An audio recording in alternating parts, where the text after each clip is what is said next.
월요일 아침입니다. 오늘은 욥기 27장 1절부터 12절 말씀 보도록 하겠습니다. 욥기 27장 1절부터 12절까지입니다.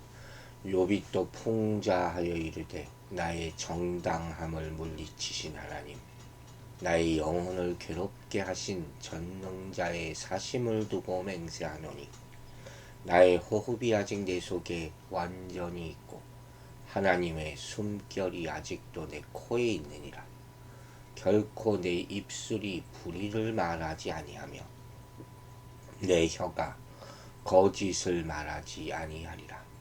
나는 결코 너희를 옳다 하지 아니하겠고 내가 죽기 전에는 나의 온전함을 버리지 아니할 것이라.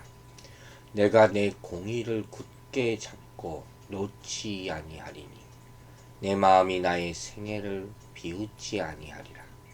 나의 원수는 악인같이 되고 일어나 나를 치는 자는 불의한 자같이 되기를 원하노라. 불경건한 자가 이익을 얻었으나 하나님이 그의 영혼을 거두실 때에는 무슨 희망이 있으랴.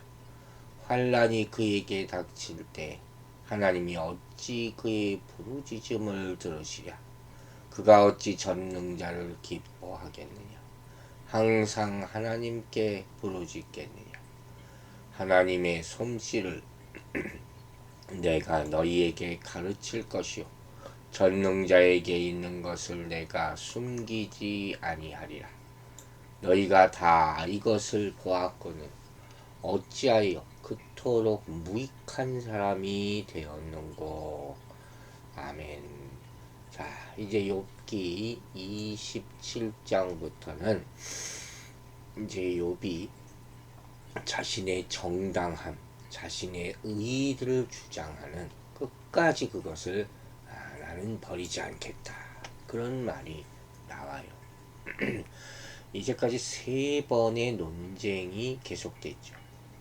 엘리바스만 첫째 논쟁에서 4장과 5장, 2장에 걸쳐서 발언했고 나머지 빌닷, 요발 이 친구들은 다 한 장씩만 발언을 했거든요. 반면에 욥은 이들보다는 훨씬 길게 발언을 합니다. 그런데 2장 이상 발언하는 경우에는 항상 공통적으로 도입부에 대답하여 이르되 하는 그런 말이 나왔었어요.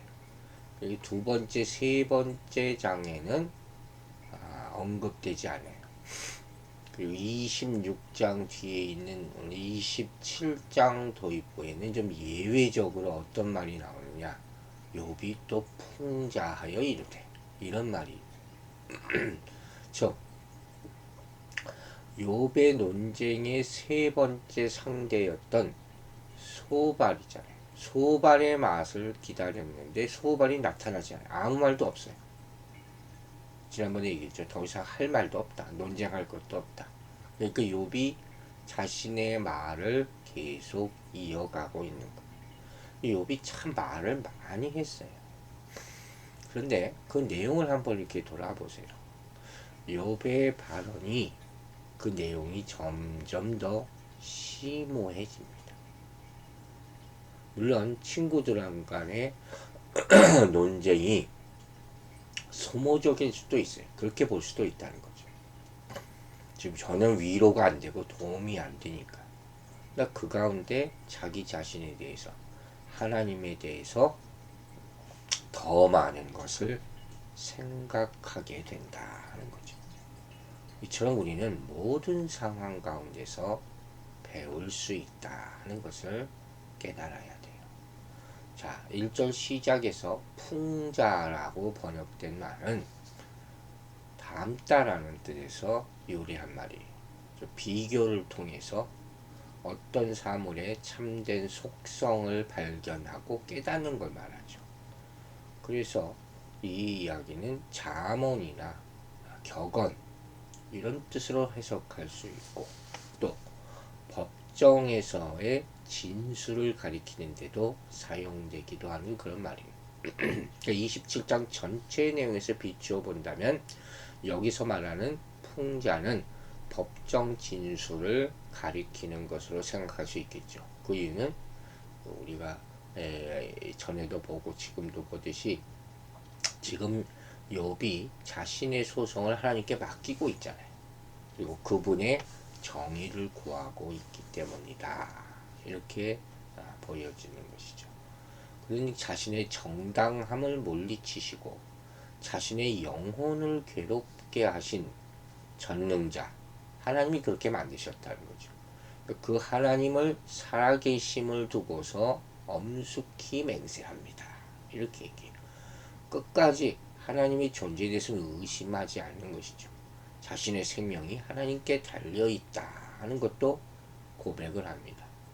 또 하나님이 주신 호흡이 자기 안에 아직 완전히 있다. 생명이 있다. 숨결이 자신의 코에 있다. 살아있다 하는 그 말이에요. 다 망한 것 같고 다 죽은 것 같아도 아직도 나는 하나님의 능력 가운데 살고 있습니다. 이런 고백이죠. 극복할 수 없을 줄 알았는데 이 상황을 지금 견뎌내고 있습니다. 그 이유가 하나님이 생명을 주셨기 때문입니다. 이렇게 말하고 있는 거예요. 다 죽게 된 줄 알았는데 그런 것 같지도 않아요. 마지막 하늘나라 갈 때까지 우리 모르는 거죠. 그래서 하나님이 이런 힘을 주시니까 이제 욥은 말할 힘이 더 생기는 거예요. 내 입술로 불의를 말하지 않고 내 혀로는 거짓을 말하지 않겠습니다. 결코 친구들을 옳다 하지 않을 것이고 죽기 전에는 자신의 온전함을 버리지 않겠다. 5절에서 이런 말을 하잖아요. 욥의 이 발언은 자신이 이제까지 의롭고 순전한 삶을 살아왔지만 자신을 비난하고 지금 책망하고 있는 친구들은 그렇지 않다 하고 폭로하는 것과 다름없어요. 그럼 상황이 이렇게 역전이 돼요. 또한 그들 사이에 있는 이런 차이가 앞으로도 계속 유지될 것이다. 친구들과 욥은 끝까지 평행선이죠. 서로가 불의하다. 나는 의롭다. 이렇게 말하고 있는 거니까. 나아가서 욥은 이미 자신에게 있는 공의를, 의로움이에요. 끝까지 붙잡고 놓지 않겠다고 말합니다. 이 말은 나는 끝까지 무죄하다는 거예요. 그 무죄하다는 것을 포기하지 않겠다. 자신의 마음이 자신의 생애를 붙잡지 않을 것이다. 이 말도 마찬가지 의미죠. 끝까지 나는 양심을 지킬 것이다 하는 거죠. 여기에는 어떤 뜻이 있느냐? 내 의를 지키겠다는 신앙 고백이에요. 내 스스로를 책망치 않겠다. 정죄하지 않겠다 하는 거죠. 결과적으로 그들을 고발했다고 할 수 있는 친구들 앞에서 자신의 의로움을 인정해 달라고 하나님께 호소하는 거예요. 하나님은 내 의로움을 아시지 않습니까? 하나님이 나를 의롭다고 하시지 않았습니까? 나도 이제 그것을 압니다. 자기 신앙을 끝까지 붙잡은 모습이에요. 우리는 어떤 면에서 이렇게 죽기까지 자기 의를 지키고 거룩하게 살려고 애써야 되는 거예요. 그러면 우리는 무엇으로 내가 의롭다는 것을 증명할 수가 있겠습니까? 무엇으로 구원받았음을 확증할 수가 있겠냐 하는 그런 말씀이에요. 바로 불의를 물리치고 공의를 살아가는 것, 지켜내는 것, 이것이죠. 하나님은 그리스도 예수 안에 있는 신자를 정죄함이 없는 의인으로 인정하셨어요. 그리고 성령의 능력으로 거룩하게 살 수 있게 하셨잖아요. 이 믿음이 불의함과 공격들을 이겨낼 수 있는 근거가, 확실한 근거가 되죠. 그렇기 때문에 고난이, 어려운 환경이 범죄하는 핑계가 될 수가 없다는 거예요. 그것과 별개라는 거예요. 우리가 의롭다면 더 근신하고 더 영적으로 긴장하는 계기로 환경적 어려움을 대할 수 있는 거죠. 보통 범죄자의 환경, 살아가는 과정 이런 거 막 찾잖아요. 그래서 이런 말들 하는 거예요. 고난이 있을 때 왜 약해지고 범죄하는 거야? 그 이유를 뭐라고 합니까? 심리적으로 약해진다는 것이죠. 또 신앙적으로 유혹에 더 많이 노출된다. 지금 세상이 이러니까. 하지만 가장 근본적으로는 무엇인지 아십니까? 하나님을 잊어버리기 때문이에요. 하나님이 내 마음에 없어요. 의로움이 사라져요. 그래서 나중에 가면 결국 하나님 원망하고 불평하고 범죄하고 유혹에 빠지는 것이죠. 하지만 욥기를 보면서 우리가 깨닫는 건 뭐예요? 오히려 고난은 하나님이 함께 하시는 증거가 될 수 있다. 왜? 고난이 있을 때 어떤 사람은 더 영적으로 긴장하고 더 깊게 기도하고 더 거룩한 삶을 살려고 힘쓰기 때문에 이렇게 나눠지는 거예요. 자, 이렇게 하나님께서 언젠가는 자신의 정당함을 입증해 주시라는 것을 굳게 믿고 있는 욥은 이제 7절부터는 그릇된 고발자들을 저주합니다. 그래서 자신을 치는 원수들을 하나님이 심판받아 마땅한 악하고 불의한 자로 다루어 주기를 유언하고 있어요. 왜냐하면 욥이 보기에는 불경건한 자들이 일시적이나마나 형통함을 누리고 이익을 얻는 경우가 있지만 언젠가는 하나님이 그 영혼을 거둬가실 것이고 그렇게 되면 그들에게는 어떠한 희망도 남아있지 않는 상태가 될 것이기 때문이다 하는 것이죠. 또 불경건한 자라 할지라도 연약한 인간이잖아요.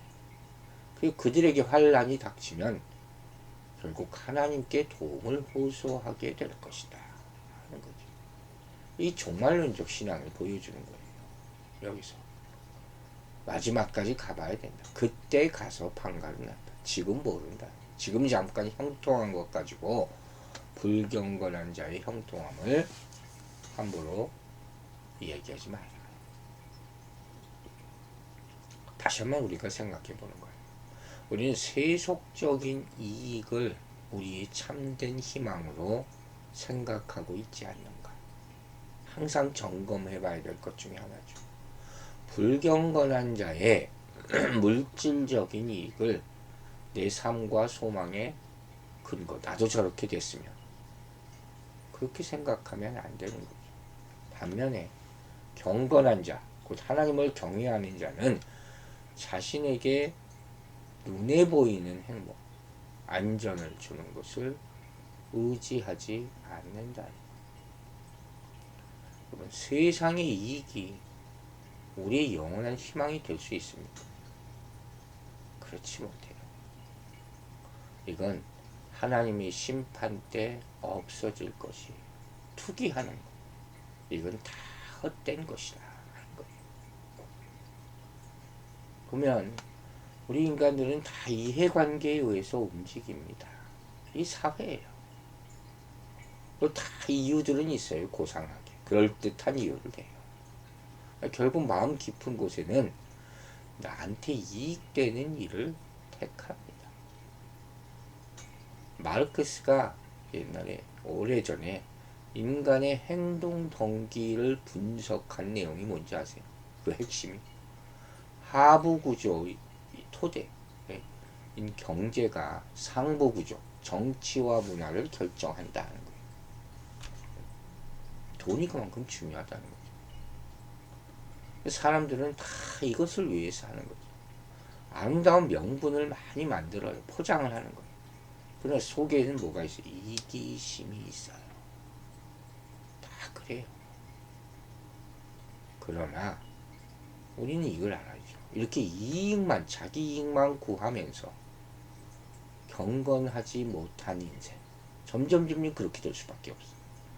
그 인생을 살면 희망은 없는 거예요. 우리에게는, 믿는 사람들에게는 하나님이 보상하시는 삶이라는 게 있습니다. 그 이해관계를 넘는 거예요.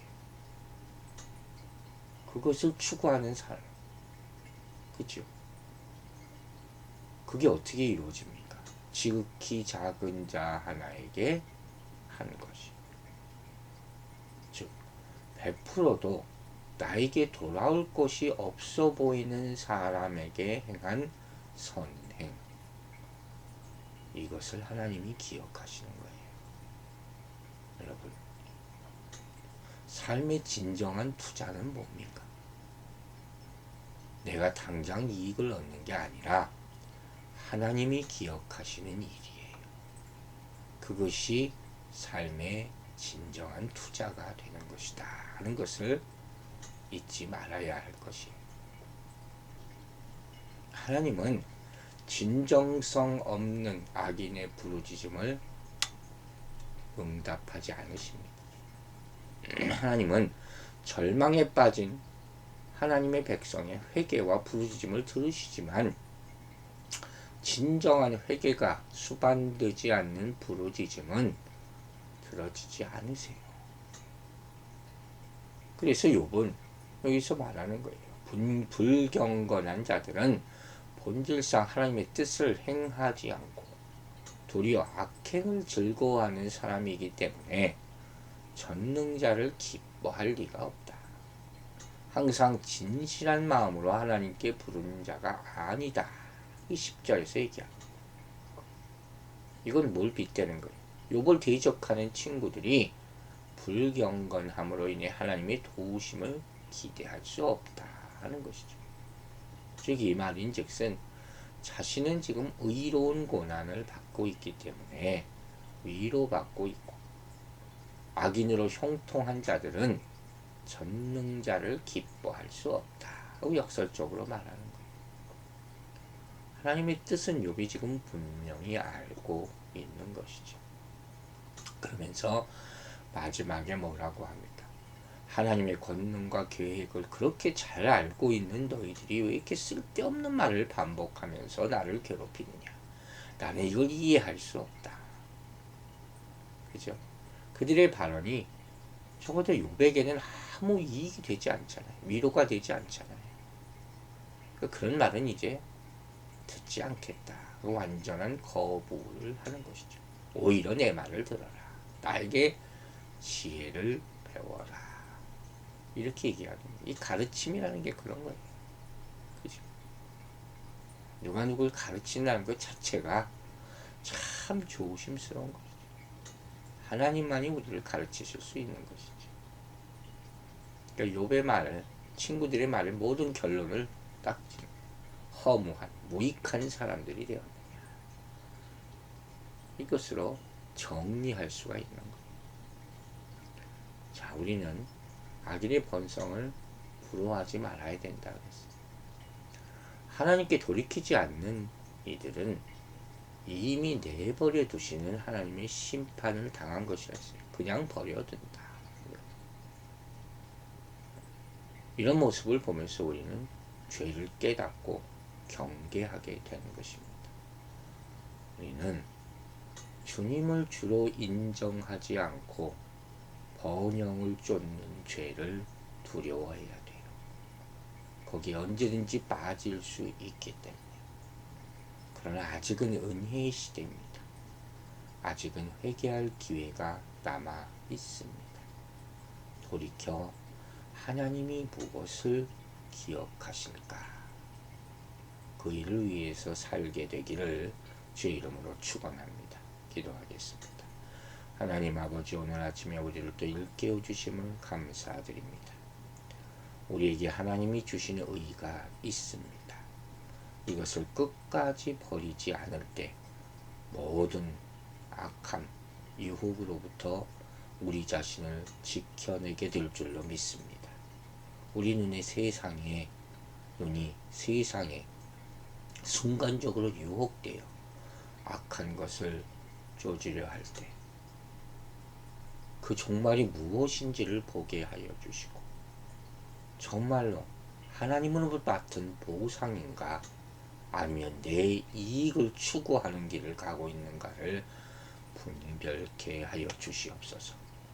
하나님이 언제 우리를 부르실지 모르는 이 세상을 살아가면서 투기와 내 욕심으로 살지 말게 하여 주시고, 하나님이 기뻐하시는 일, 선한 일을 하면서 우리의 생을 마감할 수 있도록, 그것이 축복임을 깨달아 알도록 우리를 인내하고 또 살아가게 도와주시옵소서. 아버지 하나님, 새로운 한 주가 또 시작되었습니다. 내일마다 주님 먼저 만나면서 우리의 경건함과 의로움을 지키게 하여 주시고, 우리가 예측하지 않은 모든 무슨 일을 당하들지라도 우리의 의로움이 우리 가운데 있음으로 말미암아 능히 지키고도 남을 수 있도록 축복하여 주시옵소서. 감사드리며 예수 그리스도의 이름으로 기도했습니다. 아멘.